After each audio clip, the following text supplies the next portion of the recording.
सभी विद्यार्थियों को नमस्कार। साथियों, टेक्निकल हेल्पर कह दीजिए, टेक्नीशियन थर्ड कह दीजिए, आप लोग नोटिफिकेशन है वो आपका शॉर्ट जारी हो चुका है। फुल नोटिफिकेशन अगस्त महीने में आपका जारी होगा और फॉर्म भरे जाएंगे। बहुत से स्टूडेंटों की 2-3 पॉइंटों के ऊपर क्यूरी है, वो इस वीडियो के माध्यम से मैं सटीक जानकारी उपलब्ध करवाता हूँ। सबसे पहले तो मैक्सिमम जो एज है वो क्या रहने वाली है। अगर मैं अजमेर या जोधपुर या फिर मैं जयपुर डिस्कॉम लगाता हूं तो कौन कौन से जिलों में मेरी जॉब लोकेशन रहने वाली है। मैंने पहले फॉर्म भर रखा है, मान लीजिए किसी स्टूडेंट ने पहले फॉर्म भर रखा है, अब वो क्या चेंज कर सकता है। तो आइए अपन लोग इन सभी बिंदुओं के ऊपर बातचीत करेंगे। तो यहाँ अपने श्री भजनलाल शर्मा माननीय मुख्यमंत्री राजस्थान सरकार, उन्होंने ये घोषणा की है कि प्रक्रिया दिन भर्ती अब कुल 2163 पदों के लिए संशोधित विज्ञप्ति जारी हो गई है। इसमें 150 पदों उत्पादन के और बाकी वितरण के हैं। ऑनलाइन आवेदन प्रक्रिया अगस्त 2025 में होगी। पूर्व में आवेदन कर चुके अभ्यर्थियों को संशोधन का विकल्प दिया जाएगा। अब वो क्या संशोधन कर सकते हैं। सबसे पहले साथियों, अगर अपन डिस्कॉम की बात करें तो जो आपका उत्पादन है राजस्थान राज्य विद्युत उत्पादन निगम लिमिटेड, इसमें 150 पोस्ट हैं, जिसमें 60 पोस्ट हैं वो इलेक्ट्रिशियन स्टूडेंटों की है, जिसमें फिर आपका इलेक्ट्रोमैकेनिक का भी सेक्शन है, फिटर वालों का भी है, वेल्डर वालों का भी है, 4 सेक्शनों में ये है। अगर अपन बात करें जयपुर विद्युत वितरण निगम लिमिटेड, तो पहले जो वैकेंसी आई थी 66 पहले थी, और 66 के बाद में अब नई जो वैकेंसी आई है वो 537 हो गई। तो जयपुर JVNL के अंदर आपकी टोटल वैकेंसियां साथियों कितनी हो गई, आपकी 603। ये जयपुर विद्युत वितरण निगम लिमिटेड में हो गई।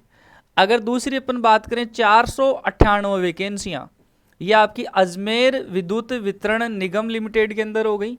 और साथियों 912 वैकेंसी हैं वो आपकी जोधपुर के अंदर हो गई हैं, जोधपुर विद्युत वितरण निगम लिमिटेड।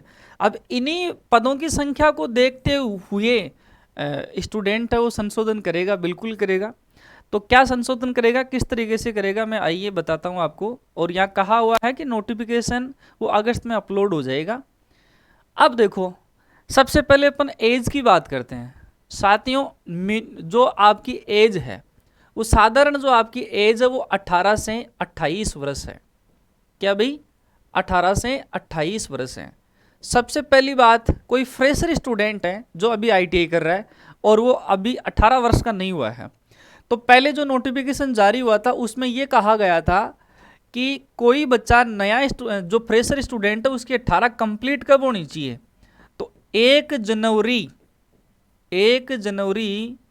2026 को 18 वर्ष से होनी चाहिए। एक नंबर बात, अगर कोई बच्चा कह रहा है कि सर अभी मेरी तो एज नहीं हुई है, तो भाई साहब जो अभी इसमें संशोधन यही आएगा तो उसी तक ही मानेंगे, ये 1 जनवरी 2026 को ही कैलकुलेट करके चलेंगे। तो ये आपकी मिनिमम एज है वो 1 जनवरी 2026 को 18 वर्ष से होनी चाहिए। ये मिनिमम एज का मामला क्लियर हो गया। नेक्स्ट, मैक्सिमम एज की अगर मैं बात करता हूँ तो साथियों मैक्सिमम एज में थोड़ा सा इस तरीके से है। अभी 28 वर्ष वाला है, अगर जनरल का जो कैंडिडेट है उसकी 28 वर्ष से वो कब कंप्लीट होनी चाहिए, वो आपकी 1 जनवरी 2026 तक वो 28 से ज़्यादा का नहीं होना चाहिए।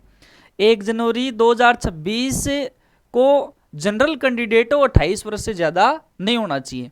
ये मैं आपको बता रहा हूँ जो आपका डिस्कॉम वितरण वाला है ना, वितरण के अंदर, ठीक है भाई, वितरण के अंदर। अब उत्पादन के अंदर जो एज है, उत्पादन के अंदर जो एज है जो 60 पोस्ट है, मिनिमम तो 18 रहेगी, लेकिन मैक्सिमम जो एज है वो कितनी रहेगी भाई, आपकी 31। तो किसी जनरल वाले भाई ने फॉर्म लगा रखा है और अब वापस से भी वो नहीं लगाया तो लगा देगा, तो उत्पादन में तो ये एज 31 वर्ष रखेंगे मैक्सिमम, ठीक है भाई। अब रही बात छूट की, तो उत्पादन में मान लीजिए 31 + 5, कई स्टूडेंटों ने फॉर्म नहीं लगा रखा है तो वो उत्पादन में तो 36 वर्ष तक की आयु तक लगा सकते हैं, 1 जनवरी 2026 तक। लेकिन वितरण के अंदर क्या करेंगे, ये 28 + 5, 28 + 5 वर्ष। अब ये छूट किन किन को मिलेगी, तो छूट मेरे भाई 5 साल की जो छूट है जो नोटिफिकेशन में बताया गया है, ये मेरे भाई 5 वर्ष आपको SC को भी मिली है छूट, ST को भी मिली है, ओबीसी को भी छूट मिली है और ईडब्ल्यूएस को भी एज के अंदर क्या दी गई है भाई, आपकी छूट दी गई है। मैं वापस से रिपीट कर देता हूँ, कोई भाई 1 जनवरी 2026 तक जनरल के अलावा 33 वर्ष तक हो जाता है, वह तीनों डिस्कॉमों में अप्लाई कर सकता है। 33 से ज़्यादा का नहीं होना चाहिए, वो तीनों डिस्कॉम में अप्लाई कर सकता है।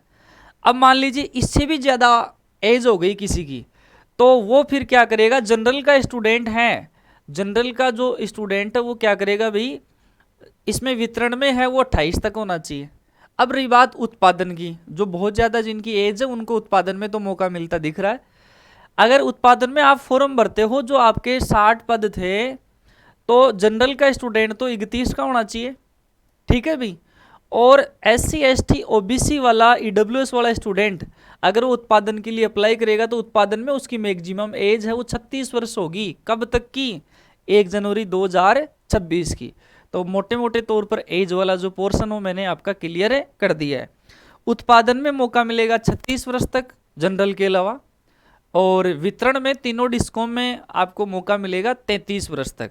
और 33 वर्ष आपकी कब नहीं होनी चाहिए, 1 जनवरी 2026 तक आपकी 33 वर्ष होनी चाहिए, उससे ज़्यादा नहीं होनी चाहिए, ठीक है भाई। ये एज का मैंने आपको बता दिया, आई थिंक सभी चीज़ क्लियर हो गई होगी ये।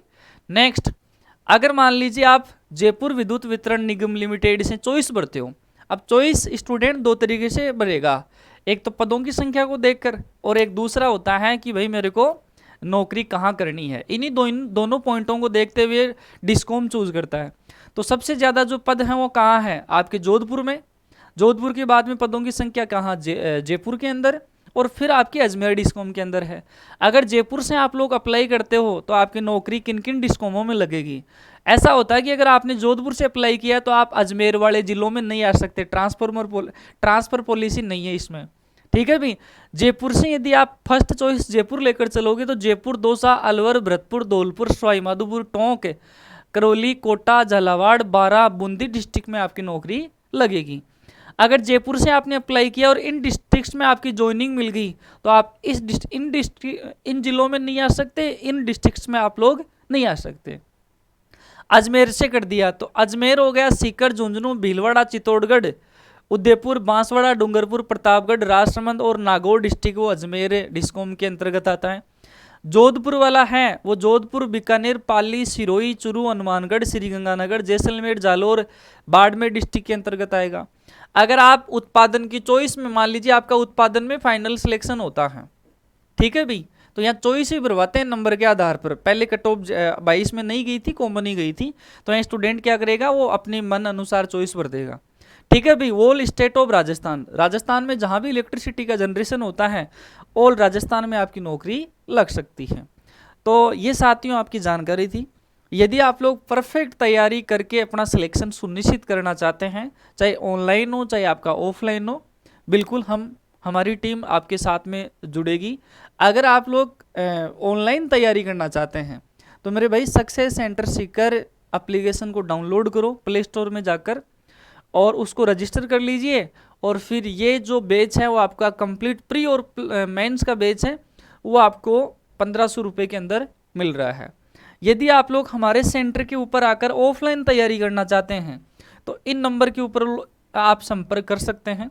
सक्सेस सेंटर सीकर की जो क्लासें हैं अब वो नवलगढ़ रोड के ऊपर हमारे ऑफलाइन इंस्टीट्यूट तपस्या क्लासेज में के कैंपस में होगी, जो नवलगढ़ रोड तमन्ना कॉम्प्लेक्स के पास में है, HP कालेर गैस एजेंसी के पास में है। एड्रेस में आपको कोई दिक्कत हो इन नंबर के ऊपर आप संपर्क कर सकते हैं। ऑफलाइन जो बैच है वो हमारे वो साथियों 26 जुलाई से प्रारंभ होने जा रहे हैं, ठीक है भाई। और ऑनलाइन जो बैच है उसकी क्लासें 21 जुलाई से साथियों सोमवार से हम लोग प्रारंभ कर रहे हैं। तो अब किंतु परंतु नहीं होना चाहिए, काफ़ी अच्छा आपके पास में मौका आया है। यही जानकारी मैं आपको उपलब्ध करवा रहा था इस वीडियो के माध्यम से। सभी विद्यार्थियों को बहुत बहुत धन्यवाद। अभी मिलते हैं नेक्स्ट सेशन में। Thank you.